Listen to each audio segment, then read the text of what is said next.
Hello darlings, how are you? Well, here we are today in one more storytelling episode. I really enjoy telling and I really enjoy discussing about unexplained mysteries. So remember, people are always eager to find new stories to learn and talk about. So don't be ashamed, tell us your stories on the comments below. So, without further ado, let's continue with 4 new really cool stories that I'm sure you will enjoy, because I really do. So, without further ado, let's start. So, the first story I'm going to tell you is called Who Put Bella in the Witch Elm? On April 18th, 1943, 4 boys went poaching in Hagley Wood, England. There, they found a wych elm tree, which they thought would serve as a good place to hunt for bird nests. One of the boys climbed up to check it out. That's when he found a hollow opening in the tree's trunk and discovered, wedged tightly inside, was a woman's skeleton, entirely complete except for one missing hand. Terrified, they swore a pact of silence and fled. But the youngest of the boys was so traumatized that he told his father. The police were dispatched to investigate, and the body was found exactly as it had been described. The woman's hand and items of clothing were found later, buried near the tree, which have raised to speculations that she had suffered a black magic execution and that witches, covens and satanists were operating in the local area. After police analysis, the bones were determined to belong to a woman aged 35 to 40 who had been placed while still warm into the tree, where she had remained hidden for at least 18 months. Adding to the already baffling mystery, locals named the unidentified woman Bella after the appearance of graffiti across the region, asking who put Bella down the wych elm, suggesting that someone knew more than they were letting on. However, no one came forward with information. Whatever the truth, Bella's identity and murder remain unsolved. It is crazy if you stay and think for a moment how many bodies are buried out there and nobody knows about them. Imagine being buried inside a tree after being mutilized fiercely. How can you not believe reincarnation after that? You should come back to take back the years that have been taken. Let's continue with the next story, which is called Dutch SS Orang Medan. According to widely circulated reports, in June of 1947, multiple ships sailing the trade routes of the Straits of Malacca, which is located between Sumatra and Malaysia, claimed to have picked up a series of SOS distress signals. The unidentified ship's message was as simple as it was terrifying. All officers, including captain, are dead, possibly whole crew dead. The communication was followed by a burst of inexplicable Morse code, then a final message, I die. This cryptic proclamation was followed by a near silence. The distress call was picked up by 2 American ships, as well as British and Dutch listening posts. The men manning these posts managed to triangulate the source of these broadcasts and deduced that they were likely emanating from a Dutch freighter known as the SS Orang Medan. The American merchant ship Silver Star was first on scene, quickly boarding the now drifting Orang Medan. The decks of the vessel were littered with the corpses of the Dutch crew, eyes wide open, with terrified expression on their faces and arms stretching out in front of them as to shield themselves from something monstrous.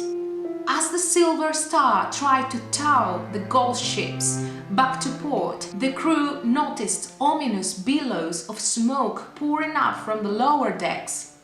The boarding party scarcely had a chance to cut the tow line and make it back to the Silver Star before the Orang Medan exploded. The doomed ship slowly sank beneath the ocean waves, leaving in its wake the most chilling of mysteries. I absolutely adore ship stories. I find it so fascinating and so mysterious. If something happened to you up there, you were doomed. Most of my family worked on ships, so I have a very serious attach to boats and ships. I'm getting on. So let's continue with the next one, which is called the VOL signal. Two Cornell physicists, Philip Morrison and Giuseppe Cocconi, famously tried to imagine how an intelligent alien civilization might try to signal Earth. We should look, they said, for a radio transmission. 18 years later, that prediction came true. In August 1977, Jerry Ehman, a volunteer researcher for Ohio State University, was scanning radio waves from deep space, hoping to randomly come across a signal that bore the hallmarks of one that might be sent to intelligent aliens. When he saw his measurements spike, the signal lasted for 72 seconds.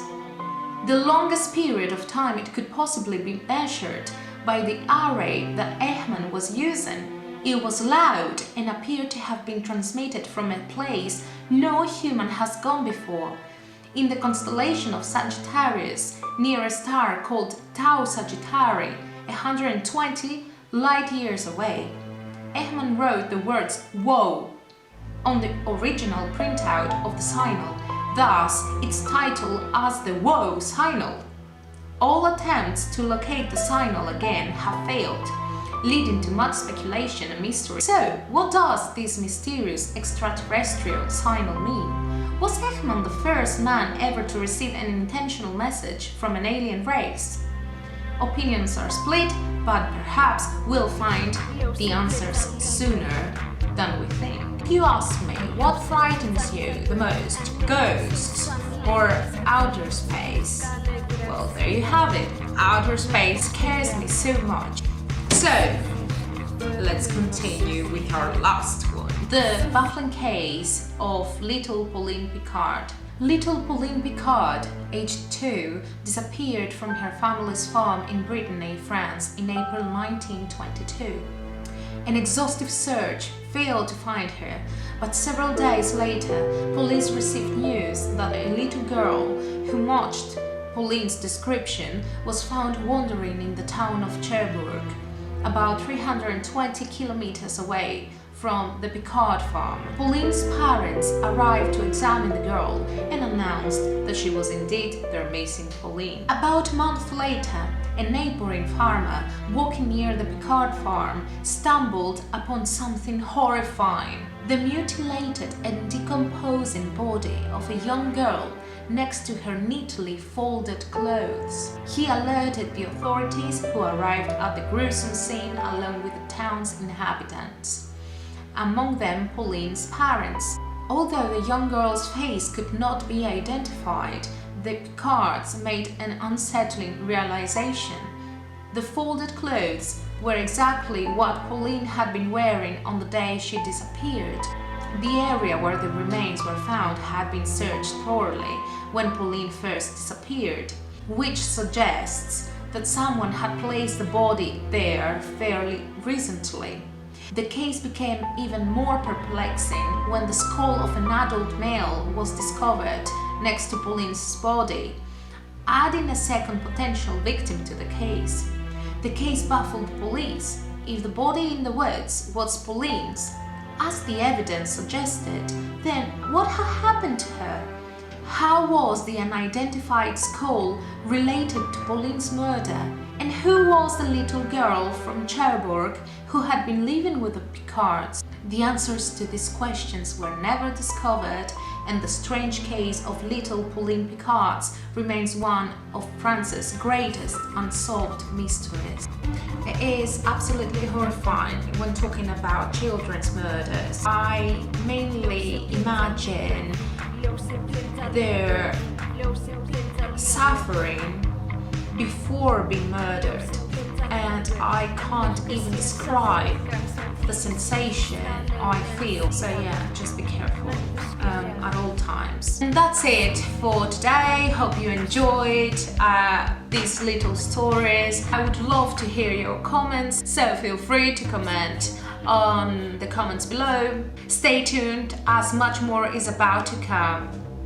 Take care. Bye.